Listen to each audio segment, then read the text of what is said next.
সুবোধ ঘোষের বহুরূপী বাংলা সাহিত্যের একটা অসাধারণ ছোট গল্প। আজ আমরা এই গল্পটা নিয়েই কথা বলবো। কি আছে এই গল্পে? আছে শিল্প, আছে দারিদ্র্য, আর আছে আত্মমর্যাদার এক দারুণ লড়াই। চলুন তাহলে শুরু করা যাক। একটা প্রশ্ন দিয়ে শুরু করি।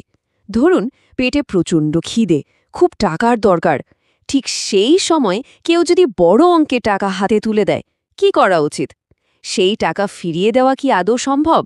এই কঠিন প্রশ্নটাই কিন্তু বহুরূপী গল্পের একদম মূলে রয়েছে। আজকের গল্পটা ঠিক এমনই এক মানুষকে নিয়ে। এমন একজন মানুষ যিনি নিজের শিল্পের জন্য, নিজের বিশ্বাসের কাছে সৎ থাকতে গিয়ে ঠিক এই রকম একটা পরিস্থিতিতে টাকাটা ফিরিয়ে দিয়েছিলেন। হ্যাঁ, এই গল্পের নায়ক হরিদা ঠিক এই কাজটাই করেছিলেন। তো গল্পের এই প্রথম অংশে আমরা হরিদা চরিত্রটাকে একটু কাছ থেকে চেনার চেষ্টা করব। কেমন ছিল তার জীবন, তার ভেতরের লড়াইটা ঠিক কী নিয়েছিল। আচ্ছা, বহুরূপী মানে কি? হরিদার পেশাই ছিল বহুরূপী সাজা। মানে তিনি কোনো 10টা-5টা চাকরি করতেন না, বরং বিভিন্ন রকম চরিত্র সেজে একেবারে অন্য মানুষ হয়ে গিয়ে লোকের মনোরঞ্জন করতেন, আর তা থেকে যা কিছু সামান্য আয় হতো।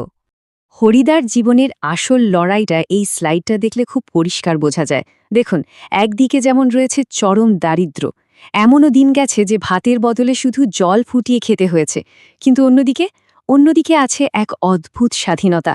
কোনো বসের চাপ নেই, কোনো নিয়মমাফিক জীবন নেই। এই একঘেয়ে অভাবটা হরিদা হয়তো সহ্য করে নিতে পারতেন, কিন্তু ওই একঘেয়ে ধরাবাঁধা কাজ করাটা, ওটা তার পক্ষে একদম অসম্ভব ছিল। তার কাছে সবচেয়ে দামি ছিল তার শিল্পী সত্তা আর সেই শিল্পের স্বাধীনতা। এখান থেকেই কিন্তু গল্পটা মোড় নিতে শুরু করে। এমন একটা ঘটনা ঘটে যা হরিদাকে তার জীবনের সেরা অভিনয়টা করার জন্য একরকম চ্যালেঞ্জ ছুড়ে দেয়। ঘটনাটা কি?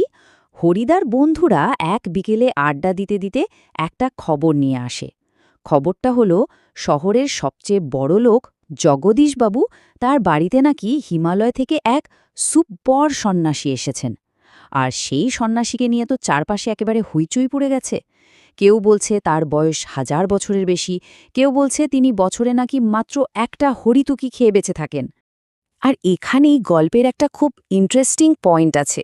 জগদীশবাবু খুব ভক্তি দেখিয়ে সে সন্ন্যাসীকে সোনার খড়ম আর 100 টাকার একটা থলে উপহার দেন। কিন্তু মজার ব্যাপার হলো, সেই নির্লোভ সন্ন্যাসী কিন্তু একটুও আপত্তি না করে হাসি মুখে সেই টাকাটা নিয়ে নিলেন। এই ব্যাপারটা, এই ভণ্ডামিটা হরিদার মনে গেঁথে যায়। আর পুরো গল্পটা শোনার পরেই হরিদার সেই বিখ্যাত কথাটা বেরিয়ে আসে, মারিত গণ্ডার লুটিত ভাণ্ডার। মানে তার মাথায় তখন একটা বড় প্ল্যান ঘুরছে।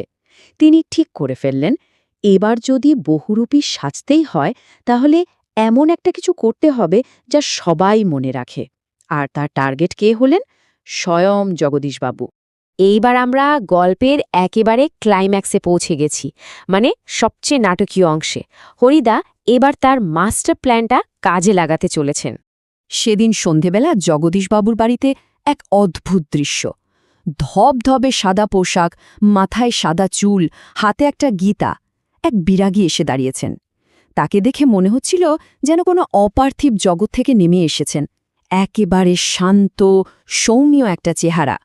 আর এসেই তিনি জগদীশবাবুকে যে প্রশ্নটা করলেন সেটা ছিল অসাধারণ।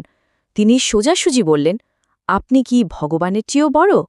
ভাবুন একবার, এই একটা কথাতেই জগদীশবাবুর সব অহংকার যেন ধুলোয় মিশে গেল। হরিদার অভিনয় এতটাই নিখুঁত ছিল, এতটাই তার তেজ ছিল যে শহরের সবচেয়ে ধনী আর প্রভাবশালী মানুষটা, মানে জগদীশবাবু, তার সামনে একেবারে নত হয়ে গেলেন। কিছুক্ষণের মধ্যে তিনি ওই বিরাগীর পায়ে বসে তার ভক্ত হয়ে গেলেন। আর এর পরেই আসে গল্পের সেই মুহূর্তটা, যে মুহূর্তটা হরিদাকে আর 5টা সাধারণ বহুরূপীর থেকে আলাদা করে দেয়, তাকে একজন সত্যিকারের শিল্পী হিসেবে প্রতিষ্ঠা করে। জগদীশবাবু তো মুগ্ধ। তিনি ভক্তি ভরে প্রণামী হিসাবে 101 টাকা ওই বিরাগীর পায়ের কাছে রাখলেন। মনে রাখতে হবে, সেই সময় 101 টাকা কিন্তু একটা বিশাল ব্যাপার ছিল। কিন্তু কি হলো? হরিদা, মানে ওই বিরাগী, টাকার থলিটার দিকে ফিরেও তাকালেন না। একবার ভাবুন, যে টাকার জন্য এত কিছু করা, এত বড় একটা ঝুঁকি নেওয়া, সেই টাকাটাই তিনি অবহেলায় ফিরিয়ে দিলেন। কেন নিলেন না? কারণ হিসেবে তিনি বললেন এক গভীর দার্শনিক কথা। আমার বুকের ভেতরেই সব তীর্থ, ভ্রমণ করে দেখবার কোনো দরকার হয় না। মানে তিনি তার চরিত্রে এতটাই ডুবে গিয়েছিলেন যে এক মুহূর্তের জন্যও সেই চরিত্রের আদর্শ থেকে সরে আসতে রাজি ছিলেন না। তার ঢং বা অভিনয়টা নষ্ট হতে দেননি। তাহলে গল্পের শেষে এসে প্রশ্নটা দাঁড়ায়, কেন হরিদা এই অবিশ্বাস্য কাজটা করলেন? তার আসল উদ্দেশ্যটা কি ছিল? যাই হোক, অভিনয় শেষ। হরিদা আবার তার সেই ছোট্ট ঘরে ফিরে এসেছেন। বন্ধুরা তো অবাক, সবাই তাকে ঘিরে ধরেছে। একটাই প্রশ্ন, কেন তিনি এই রকম একটা সুযোগ হাতছাড়া করলেন? কেন টাকাটা নিলেন না? আর হরিদার উত্তরটা শুনলেই তার শিল্পী সত্তার আসল পরিচয়টা পাওয়া যায়। তিনি বললেন, একজন বিরাগী হয়ে কি করে টাকা স্পর্শ করি বলো? তাতে যে আমার ঢং নষ্ট হয়ে যায়। বুঝতেই পারছেন, তার কাছে অভিনয়টা শুধু টাকা রোজগারের পথ ছিল না, এটা ছিল একটা সাধনার মতো। টাকাটা নিলেই তার বিরাগী চরিত্রটা মিথ্যে হয়ে যেত, তার শিল্পসত্তা ছোট হয়ে যেত।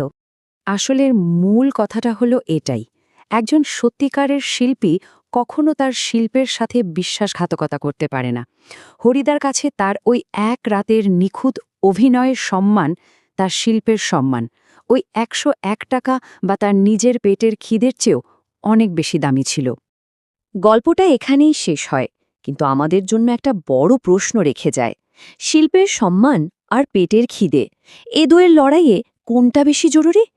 হরিদা যা করলেন সেটা কি ঠিক ছিল, নাকি চরম বোকামি?